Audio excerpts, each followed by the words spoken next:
उत्तर प्रदेश की राजधानी से सांसद कौशल किशोर के बेटे आयुष के गोलीकांड को लेकर एक बड़ी खबर सामने आ रही है, जो सांसद के पलटवार बयान की अपने बहू पर। नमस्कार, मैं अमित और आप देख रहे हैं गामा टाइम्स।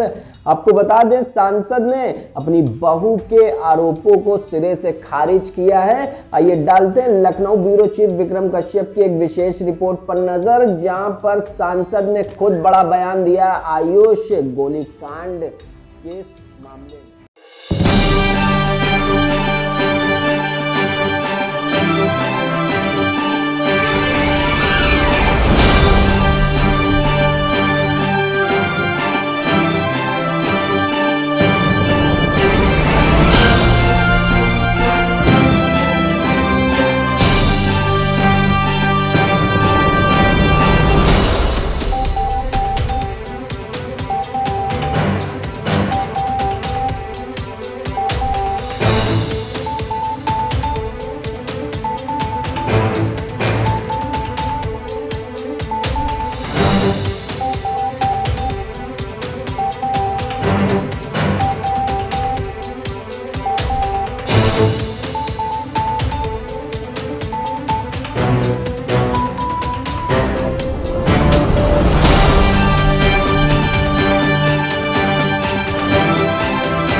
सांसद कौशल किशोर के बेटे आयुष के मामले को लेकर जहां पर बड़ी बड़ी बातें सामने आ रही हैं, वहीं पर आज एक बड़ा मामला भी सामने आया, जहां पर आपको बता दें कि सांसद कौशल किशोर, यानी यूं कहें कि आयुष की जो पत्नी थी, उसका भी बड़ा बयान सामने आया कि आयुष जिस तरह से अभी तक हिरासत में नहीं आया है, फरार है, जहां पर गंभीर आरोप सांसद कौशल किशोर पर लगते हुए ये बात कही गई कि सांसद ने ही अपने बेटे आयुष को दिल्ली स्थित आवास में छुपा रखा। हमारे साथ सांसद कौशल किशोर हैं, जहां पर इस मामले पर जानकारी करते हैं और जानते हैं कि आखिर उनका क्या कहना है। सर, जिस तरह से गंभीर आरोप लगाए गए हैं, उस पर आपका क्या कहना है? देखिए, आयुष को ही गोली लगी है जी, और जब उसी को गोली लगी, उसने मुझे फ़ोन किया 2:03 पे जी कि पापा मेरे गोली मार दी गई है। तो मैंने कहा, पूछा कहाँ, तो उसने बताया हम पुलिस चौकी पे। किसने मारा तो बता भी नहीं पाया जी, किसी का नाम भी नहीं बताया। फिर वो पुलिस से मेरी बात हुई तो वो थाने कि मेरे ट्रामा सेंटर आइए, वहीं ले चल रहा हूँ। वही ट्रामा सेंटर पहुँचा, वहाँ डीसीपी साहब भी थे, एसीपी साहब भी थे, सबके सामने आयुष ने किसी का नाम नहीं बताया। उसने कहा हम पहचानते नहीं जी, किसने मारा। हमने खुद व्यक्तिगत पूछा, तब भी उसने कहा कि हम नहीं पहचाने किसने मारा। जी, तो जांच का विषय बन गया था कि भाई जांच हो कि कौन आदमी किसको मारा है, बिल्कुल, तभी तो इसकी बात आएगी। अब अगर आयुष किसी को फंसाना चाहता था तो आयुष को नाम लेता ना लेता? बिल्कुल लेता। वो तो उसके साले ने बताया, खुद साले ने गोली मारी कि हमने मारा, और आयुष ने कहा तो मारा। अब आयुष ने कहा तो तुमने पीछे से उसके गोली मारी और बता रहे हो कि ये फला फला को फंसाना चाहता था। जी, तो ये तो पहले ही बताना चाहिए था। अगर फंसाना चाहता होता तो आयुष को उनके नाम बताने चाहिए थी। आयुष ने तो नाम बताया नहीं, इसलिए इसमें मनगढ़ंत बात लगती है। गोली उसकी मारी है, वो साला खुद कबूल कर रहा है, लेकिन किसी को फंसाने के लिए जी, ये बात उसकी मुझे झूठी लगती है, क्योंकि आयुष ने ऐसा कुछ बोला नहीं, ना पुलिस से बोला। और कोई किसी को फंसाना चाहता होगा, घटना करेगा तो पहले उसी का नाम लेना शुरू कर देगा। बिल्कुल। दूसरा, उनकी पत्नी अगर कोई बयान देती है तो कि वहाँ छुपा रखा, वहाँ छुपा रखा, वो गलत बोल रही है जी, कहीं नहीं छुपा रखा। उसको अगर होता तो मेडिकल कॉलेज से हम साथ में लाते जी, तो हम तो लाए नहीं मेडिकल कॉलेज से। तो वहाँ पुलिस भी थी, सब थे, और फिर वो वहाँ से गया है। और मैंने कहा कहाँ जाएगा, उसने बताया कि वहीं जाएंगे अपने कमरे पे जी। लेकिन वो कमरे पर नहीं पहुंचा। अब जो उनकी पत्नी बयान दे रही, सुबह मुझको फ़ोन किया जी।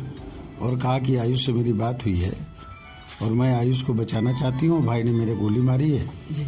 भाई भले फंस जाए लेकिन मैं आयुष को बचाना चाहती हूँ। जी। तो मैंने कहा तुम जानो, आयुष जाने। आयुष ने हम लोगों परिवार की मर्जी के बगैर शादी किया था, इसलिए परिवार में उससे बातचीत होना तो एक अलग बात थी, बातचीत भले हो जाती थी, लेकिन साफ तौर पे बोल दिया था कि आप मतलब यहाँ तुम्हारा रहना नहीं होगा और ना तुम्हारी पत्नी आकर के हमारे परिवार में रह सकती है, तुम अपनी मर्जी शादी कर रहे हो तो जा करके अपना तुम जानो और वो जाने। और उन लोगों ने अपना शादी करके रहने लगे, परिवार से उनका कोई लगाव भी उस तरीके का नहीं था।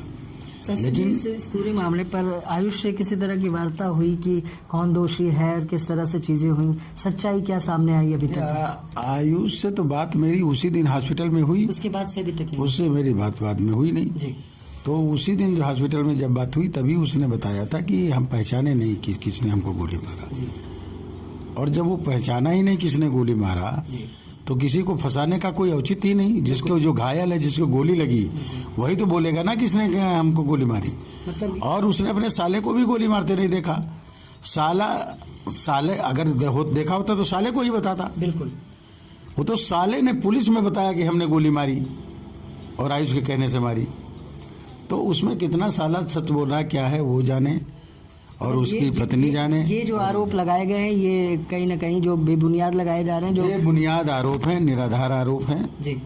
और इसमें कहीं ना कहीं साजिश की बू आती है और जिसमें जो है इस साजिश में जांच का विषय है। और मैं समझ रहा हूँ कि इसमें उसका जो गोली मारा है आयुष का साला, जी। उसकी पत्नी का जो भाई, वही सच्चाई को बताएगा या आयुष मिलेगा तब सच्चाई को बताएगा। आयुष ने तो जब वहाँ मिला था तब तो उसने कुछ बताया नहीं, किसी के बारे में नहीं किया जिक्र, ना बताया कुछ। उसके बाद की बात का नहीं पता है, लेकिन उसकी पत्नी जो आरोप लगा रही है जी। तो पत्नी अगर ये आरोप लगा रही है तो फिर पत्नी को भी मालूम था कि घटना क्या है। बिल्कुल बिल्कुल। पत्नी को मालूम होगा कि घटना क्या है। तो पत्नी को अगर घटना ये सब मालूम थी तो पत्नी को वो करना चाहिए था। दूसरा, अगर आयुष ने उससे गोली मारने के लिए कहा था साले से, तो साले को पहले अपनी बहन से जाके कहना चाहिए था कि ये कह रहा कि हमारे गोली मारो। बिल्कुल। वो काम भी उसने नहीं किया। इसके अलावा रात के 2 बजे या 1:30 बजे घर से निकलने का औचित्य क्या था, क्यों निकला, कैसे निकला? तो सीसीटीवी फुटेज पे भी जो बताया गया है, जो लोगों के कथनानुसार, कि गोली मारी और फिर पिस्टल छुपाया और उसी ने पिस्टल बरामद भी कराया। मतलब आपके मुताबिक पूरा षड्यंत्र जो है साले आदर्श का है? हाँ, बिल्कुल उसी का षड्यंत्र है जी। और जो भी वो बोल रहा है, गोली मारने को एक्सेप्ट कर रहा है, लेकिन किसी को फंसाने की जो बात कर रहा है वो बात मेरे समझ में नहीं आती। ठीक है, ठीक। तो ये थे हमारे साथ सांसद कौशल किशोर, जिन्होंने बताया कि जो आरोप लगाए जा रहे हैं इनके बेटे आयुष को लेकर, वो कहीं ना कहीं निराधार है। लेकिन अब बड़ा सवाल है कि आखिर इस पूरे मामले पर अभी किस तरह के बड़े खुलासे होने, जहां पर 3 लोगों को फंसाने की बड़ी बात इस पूरे वारदात में कही गई थी, जहां वो लोग भी परेशान है और उन लोगों का भी एक बड़ा बयान सामने आएगा, भी हम आपको दिखाएंगे भी कि आखिर जो पीड़ित लोग है जिनका इस पूरे मामले पर आरोप लगा था कि उन लोगों ने हमला किया, लेकिन कहीं ना कहीं सीसीटीवी फुटेज सामने आने के बाद सच्चाई सामने आई और पूरे मामले की तफ्तीश हंगामा टाइम्स न्यूज कर आपको दिखाएगी कि आखिर जिन लोगों पर आरोप लगा था, जिन 3 लोगों की बात की गई इस घटना स्थल पर, घटना को लेकर कि आदर्श ने जो गोली चलाई थी आयुष पे, आखिर जिन लोगों को फंसाने की बात कही गई थी, चंदन गुप्ता को लेकर और मनी जायसवाल को लेकर, इन तीनों लोगों को लेकर जिस तरह की बड़ी बात कही थी, अभी इन लोगों से भी हम बात करने वाले हैं और आपको दिखाने वाले हैं कि आखिर इस पूरे मामले पर सच्चाई क्या थी। मैं चंदन गुप्ता। आपको मुझे मालूम चला कि माननीय सांसद कौशल किशोर जी के छोटे बेटे आयुष किशोर जी ने मुझे फंसाने की साजिश की, जिसमें मैं पुलिस का बहुत ही धन्यवाद देता हूं और एसएसपी साहब को बहुत ही धन्यवाद कहता हूं, जिन्होंने पूरे मामले की पड़ताल करी और पूरे मामले की पड़ताल में ये सामने आया है कि उन्होंने गोली अपने साले से चलवाई और जिसमें उन्होंने मुझे फंसाने की पूरी साजिश की थी। लेकिन इसमें मैं मीडिया का भी बहुत धन्यवाद देता हूं कि मीडिया भाइयों ने मेरी बहुत मदद की। बहुत बहुत धन्यवाद कहता हूँ कि पुलिस ने पूरे मामले की जांच पड़ताल करी और आखिरी में सच सामने आया। जय भारत, जय बीजेपी।